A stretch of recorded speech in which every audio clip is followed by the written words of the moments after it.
Olá, bem-vindos à nossa aula de Legislação Especial Penal. E hoje nós vamos falar de dois temas. Vamos falar dos crimes hediondos, que tem regulamentação constitucional, e também na Lei 8.072, vamos analisar então o artigo 5º, inciso 43, bem como a Lei 8.072, passando pelo TTT, o que vem a ser o TTT, e vamos ver de que maneira, quando se fala de crimes hediondos, se fala de um rol taxativo de crimes. Vamos ver de que maneira a natureza de um crime pode afetar ou não a possibilidade do crime ser suscetível à anistia, graça ou indulto. Estudando aqui essas vedações, nós temos, especialmente com relação a indultos, posicionamentos do STJ e do STF. Vamos ver os principais impactos da mega reforma penal em sede de crimes hediondos. Na sequência, vamos estudar uma espécie de crime hediondo, vamos estudar a tortura. Vamos ver que, com relação a este crime, há relevante regulamentação internacional. Vamos ver de que maneira ele está disciplinado na Lei 9.454 e vamos, na sequência, estudar as principais condutas e diferenciar a conduta de tortura com relação a duas condutas muito simples, quais sejam o homicídio qualificado pela tortura e também das lesões corporais.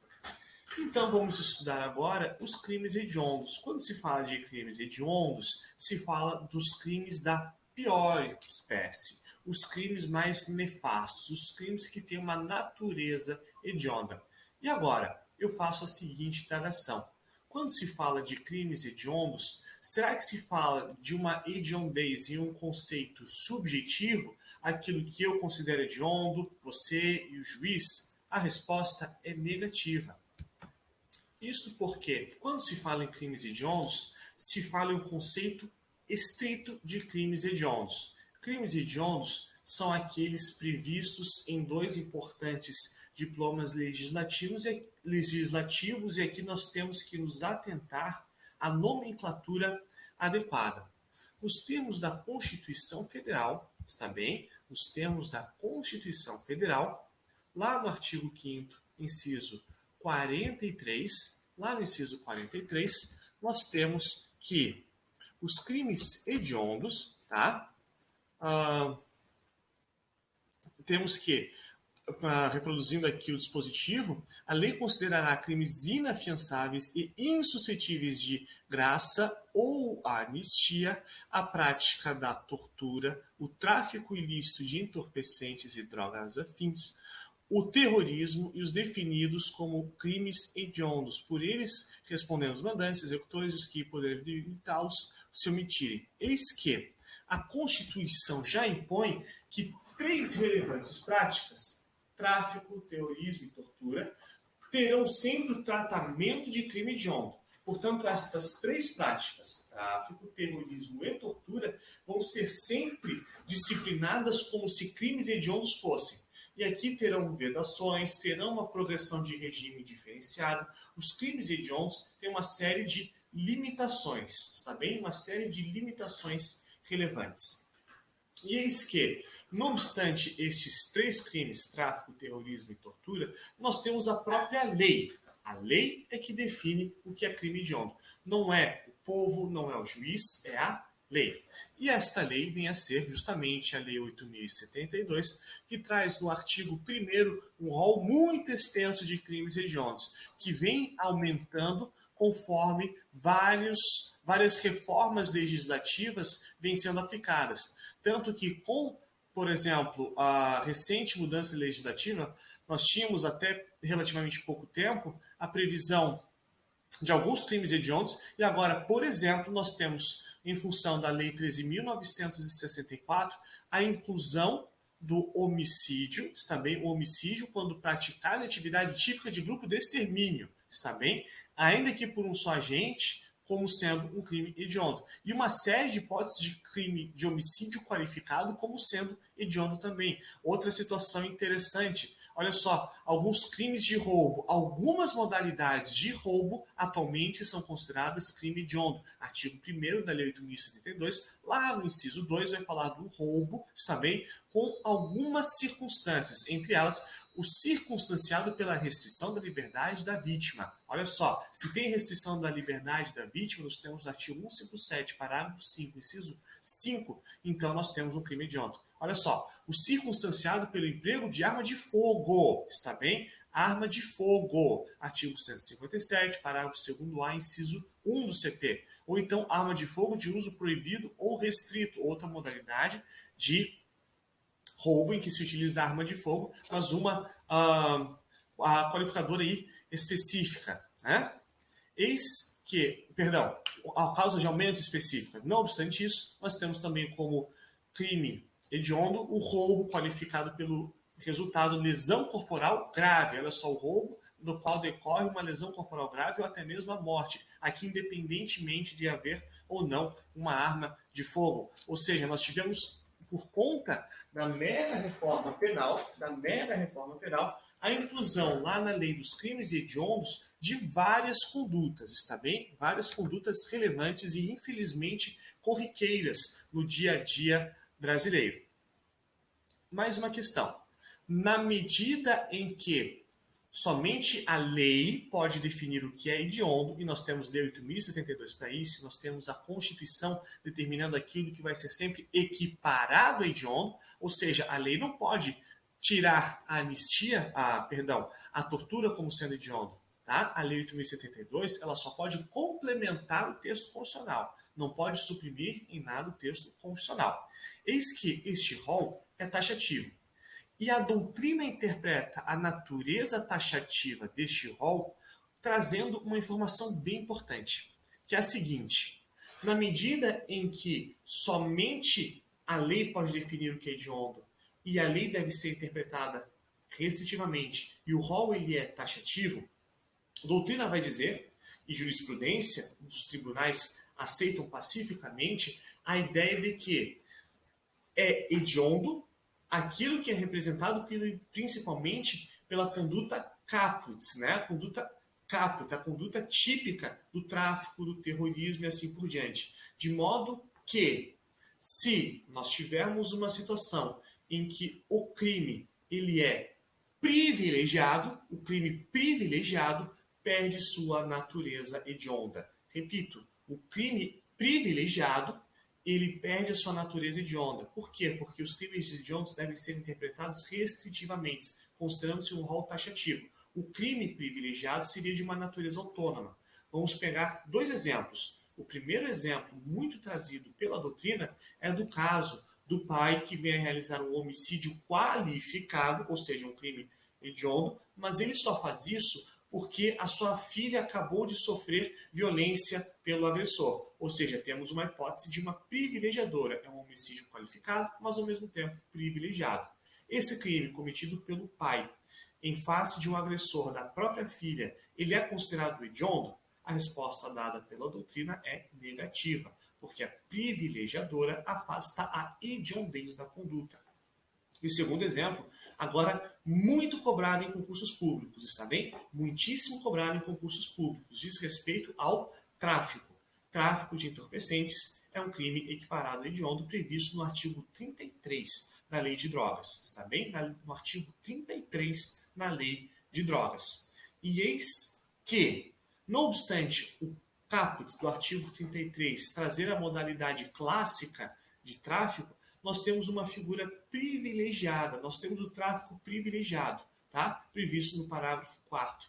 E eis que o tráfico privilegiado, ele tem natureza hedionda? A resposta é negativa. A resposta é negativa. E aqui, atento, já teve precedentes no sentido contrário, mas a jurisprudência atual é uníssona, é pacífica, de que a privilegiadora, no âmbito do crime de tráfico de drogas, afasta a hediondez da respectiva conduta. Está bem? Portanto, o tráfico privilegiado de drogas não é crime hediondo. O tráfico realizado de pequena quantidade, né, do indivíduo que não se dedica à atividade criminosa, esse tráfico ele é privilegiado, portanto, não é hediondo. Na medida em que não é hediondo, não vai se sujeitar a uma série de pequenos problemas. Vamos ver agora algumas questões importantes, está bem? A Constituição Federal, ela vai dizer que são inafiançáveis, está bem, e insuscetíveis de anistia, graça ou indulto, está bem, os hediondos e o TTT, os equiparados ao hediondo.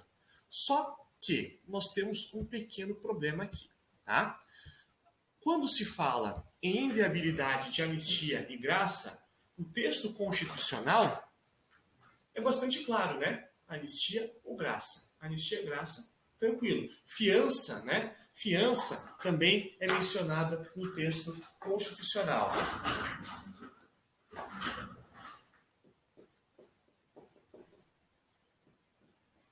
Temos também a fiança. Já vou mencionar um pouco melhor por que a fiança é uma questão à parte. Eis que, quando se fala de impossibilidade de anistia e graça, a situação é bastante clara no âmbito do texto constitucional. O que acontece é o seguinte: o legislador, lá na Lei 8.072, ele fez o seguinte, ele complicou um pouco. No artigo 2º da Lei 8.072, inciso 1, o legislador vai dizer o seguinte: os crimes hediondos, a prática de tortura, o tráfico ilícito de entorpecentes e drogas afins e terrorismo são insuscetíveis de anistia, graça e indulto. Indulto, olha só. A Constituição, ela reproduz a ideia de anistia e graça. A Constituição não fala de indulto, está bem? Porém, Lei 8.072 fala de indulto. E agora, surge um grande debate. Pode o legislador dizer, não caberá indulto? Pode o legislador dizer isso? Será que pode? E de outro lado, quem acaba realizando o ato de indulto é o presidente. Pode lei ordinária restringir um ato que é do presidente? Poderia, então, uma lei, um ato legislativo, ato emanado pelo Poder Legislativo, restringir a liberdade do presidente da República, que é aquele que tem a atribuição de decretar indulto ou não para os eventuais condenados, né, a crimes hediondos? Como é que se lida com essa situação? E aqui nós temos uma grande divergência, está bem? Uma grande divergência, portanto, matéria que não poderia, em tese, ser cobrada em sede de concursos públicos, por conta dessa divergência ainda muito recente, que é a seguinte: o STJ, está bem? O STJ possui julgado pela impossibilidade, tá, do presidente da República decretar indulto para crimes hediondos. O STJ se funda em jurisprudência antiga do STF. O STF antigamente dizia, não cabe, de fato, indulto, no habeas corpus 90.364. E o STJ, no agravo regimental, no habeas corpus 486.603, julgado em 30 de outubro de 2019, diz é inviável o indulto para crimes hediondos. Porém, o STF, em uma reclamação um pouquinho anterior, na reclamação 34.158, de 21 de junho de 2019, está bem? Olha só a diferença pouca de tempo, né? Diz que é possível, sim, o indulto para crimes hediondos. Olha só que situação estranha. O STF, Corte Superior, dizendo que pode ser decretado o indulto para crimes hediondos. STJ, Corte Inferior, agora mais recente, um pouquinho mais recente, diz é inviável se decretar o indulto para crimes hediondos. Portanto, temos aí um impasse de jurisprudência. Outra questão aqui. Quando se fala de crimes hediondos, o legislador ordinário, ou tanto constitucional como ordinário, estabeleceu a vedação à fiança. Não é possível, então, ser realizada a fiança em sede de crimes hediondos. Porém, aqui temos um grande porém, que é o seguinte: não é o fato de um crime ser inafiançável que a pessoa deva responder ao processo, também deva responder ao processo preso.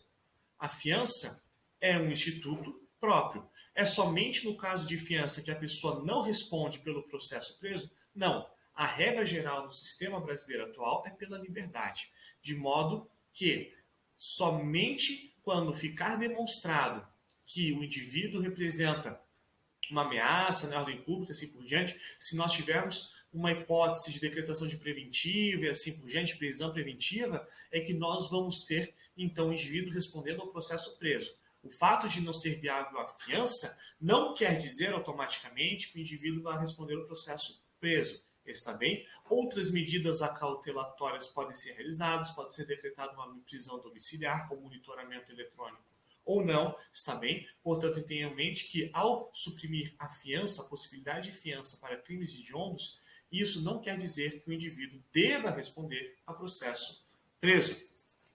E nós temos algumas questões, mais algumas questões.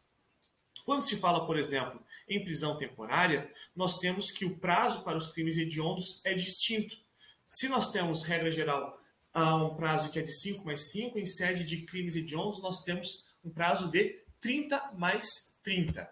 E tal está previsto no artigo 2º, parágrafo 4º da Lei dos Crimes Hediondos. E outra questão que dizia a respeito ao regime, tá? Jurisprudência do STF já tinha declarado a inconstitucionalidade do dispositivo da Lei dos Crimes Hediondos, que determinava que o regime inicial era necessariamente o fechado.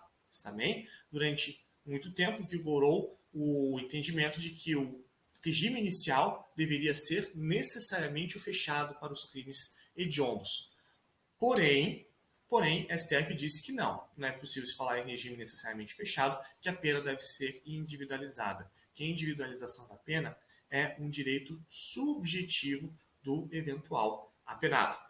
Mais algumas questões relevantes, agora vamos falar sobre a mega reforma penal.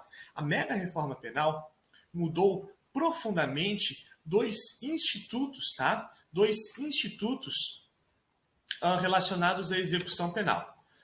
Primeiro, vamos estudar o livramento condicional. O livramento condicional em sede de crimes hediondos, ele mudou, está bem? Ele mudou, na realidade, até já antes, da lei da mega reforma penal, antes já tinha mudado em 2016. O livramento condicional, está bem? Ele deve, então, ser realizado no âmbito dos crimes hediondos somente para os crimes cumpridos somente para as penas cumpridas com 2/3 ou mais. Artigo 83, inciso 5. E agora sim, objeto da mega reforma penal é a nova modalidade de progressão, está bem? A nova modalidade de progressão da pena. Eis que a progressão da pena está prevista no artigo 112 da LEP. E eis que no âmbito da LEP, da Lei de Execução Penal, artigo 112, nós temos diversas modalidades de execução. A execução penal agora começa em 16%, tá? 16% da pena quando já se tem um apenado ainda primário, sem violência, grave ameaça à pessoa, passa para 20% quando já é um reincidente, mas sem violência ou grave ameaça à pessoa, 25% primário, mas com violência ou grave ameaça. Que mais? Temos aí uma série de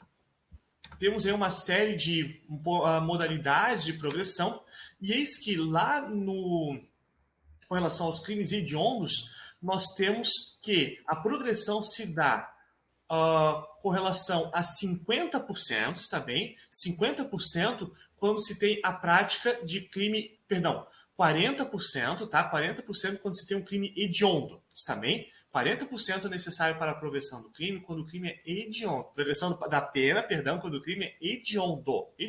40%, inciso 5. 50%, mais uma vez, se for hediondo ou equiparado, tá? Mas se tiver resultado morte, hediondo ou equiparado, ainda que primário, ou seja, temos uma hipótese mais específica, está bem? 50% da pena tem que ser cumprida para fins de progressão.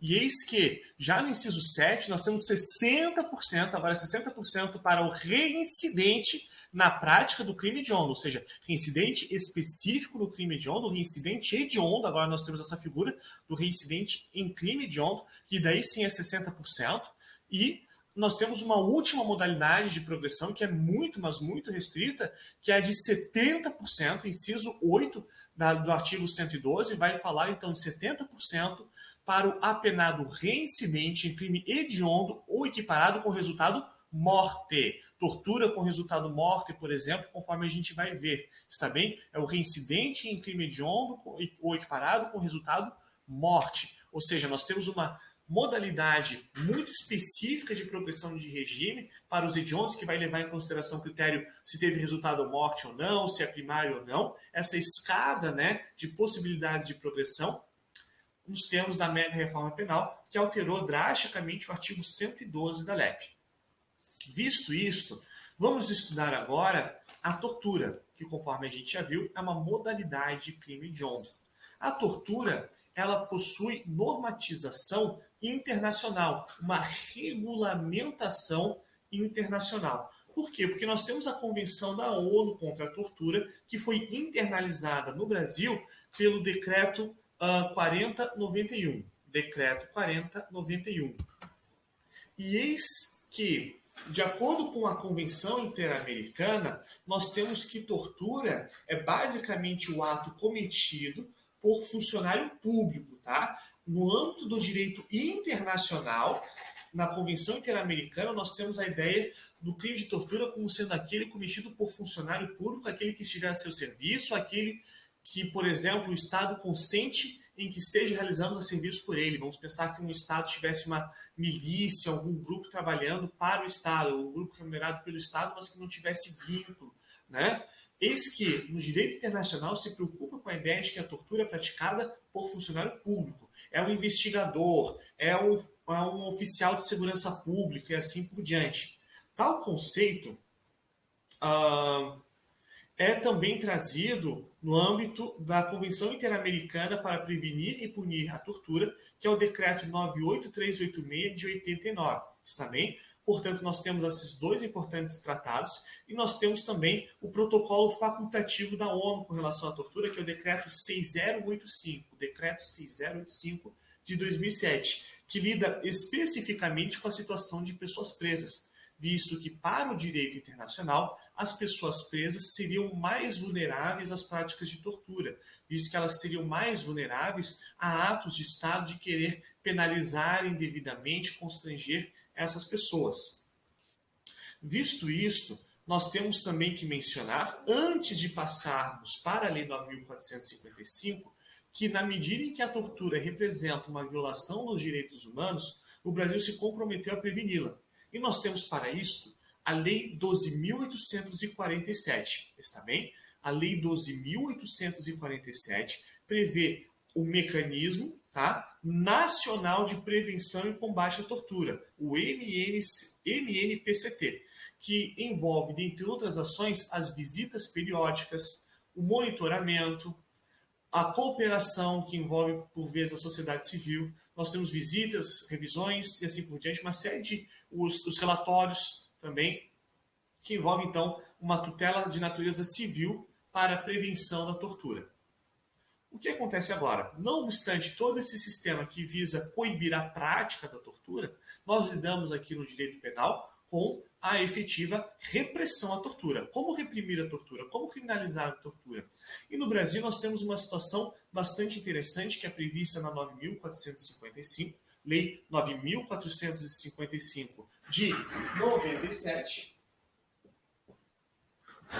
que prevê as condutas específicas. Está bem? Vamos então passar à Lei 9.455 e ver as condutas específicas. E desde já, nós temos uma questão bastante polêmica, que é a seguinte: no Brasil, o crime de tortura, ele é um crime comum, está bem? Ele é um crime comum, ou seja, qualquer um pode praticar o crime de tortura. Não é só funcionário público. No Brasil, o crime de tortura não é um crime funcional, está bem? Não é somente quem tem uma função ou cargo, é um crime comum. Portanto, por exemplo, um enfermeiro, a depender da situação, pode sim praticar o crime de tortura, está bem?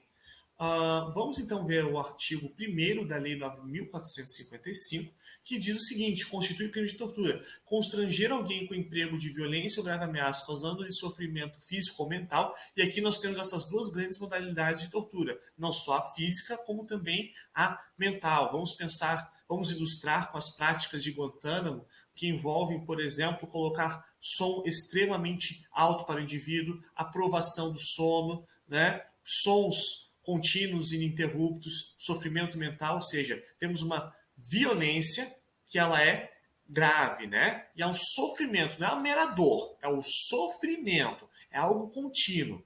E eis que este sofrimento deve ser qualificado nos termos do inciso 1, que é para fins de obter informação, declaração, confissão da vítima ou terceira pessoa, tá? Para provocar ação ou omissão de natureza criminosa ou em razão de discriminação racial ou religiosa, tá?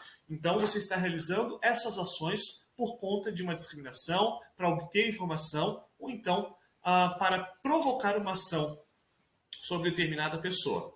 E eis que, não obstante o inciso 1, nós temos o inciso 2, tá? Inciso 2, que também lida com a situação de submeter alguém sob sua guarda, poder ou autoridade, com emprego de violência ou grave ameaça, a intenso sofrimento físico ou mental. Ou seja, já se aumenta aqui a gradação deste respectivo sofrimento como forma de aplicar castigo pessoal ou medida de caráter preventivo. E aqui, ó, condutas de natureza comum, tá? Condutas de natureza comum. E aqui se tem, basicamente, como pressuposto muito importante a ideia de custódia, está bem? Temos aqui a ideia de custódia.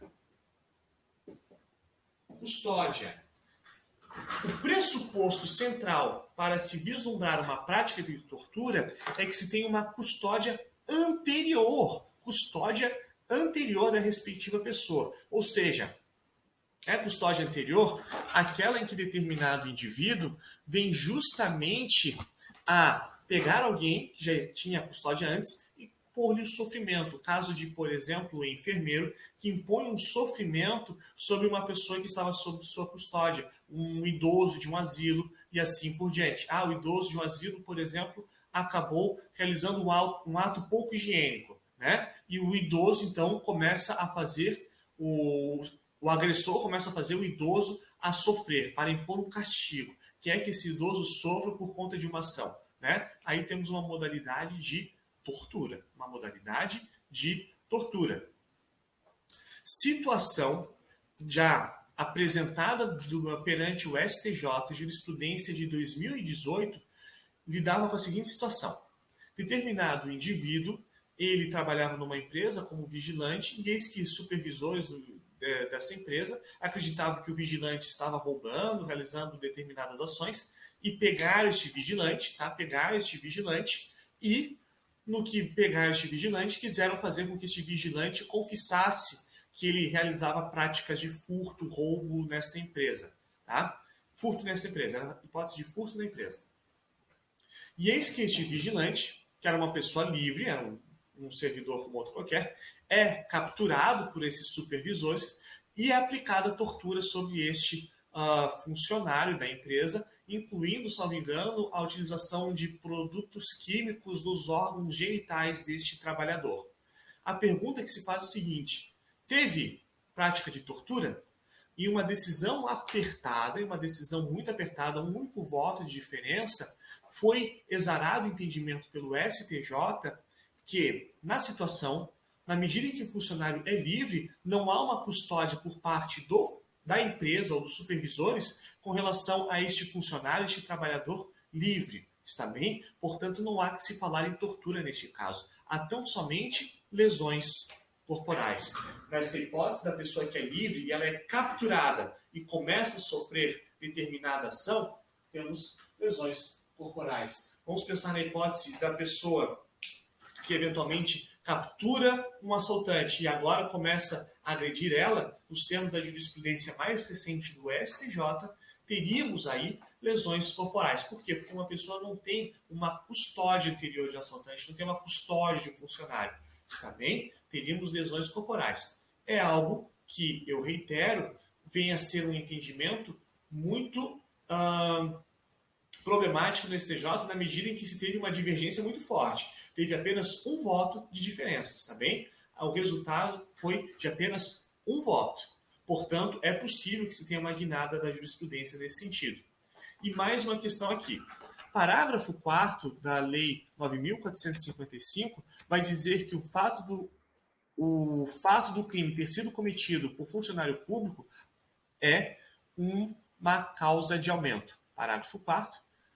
aumenta-se a pena de 1/6 até 1/3 se o crime é cometido por agente público. Portanto, nós temos aqui uma causa de aumento. Causa de aumento, quando se trata de funcionário público. Não precisa ser funcionário público, mas se for funcionário público, causa de aumento. Igualmente, quando o crime é cometido contra criança, e assim por diante, né? Se o crime é cometido contra criança, gestante, portador de deficiência, adolescente ou maior de 60 anos, está bem? Ou cometido mediante sequestro, temos todas aí hipóteses de aumento. Mais uma questão relevante, tá? Mais uma questão relevante. Para nós encerrarmos a questão da tortura, situação que muitas vezes é falada é da distinção entre homicídio qualificado pela tortura e tortura com resultado morte. Olha só, vamos pensar na hipótese de uma pessoa que é torturada e vem a morrer. Né? Temos uma vítima que foi torturada e vem a morrer. Essa prática é o quê? É o homicídio qualificado pela tortura previsto no Código Penal, lá na parte especial, ou nós temos aqui uma prática de uma tortura, né, prevista na própria lei da tortura. Qual que é a prática aqui? E a resposta dada pela doutrina é um grande depende. Está bem? É um grande depende. Por quê? Porque nos termos da doutrina nós temos que analisar o dolo. O que vai diferenciar é o dolo do agente. Você pode ter a mesma ação, a tortura e a morte da respectiva vítima. Está bem? Uma tortura e a morte da respectiva vítima.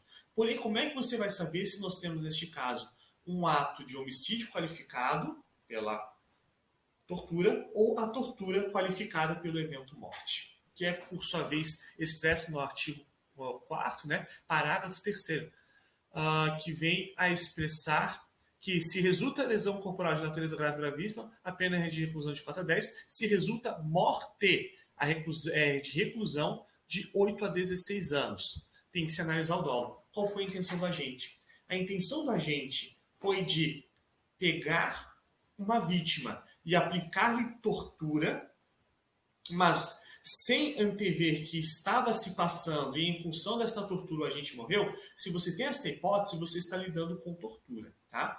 Com tortura, o indivíduo queria tão somente torturar sem ter a total consciência da situação de que ele estava levando a vítima à morte. Aqui nós temos a tortura.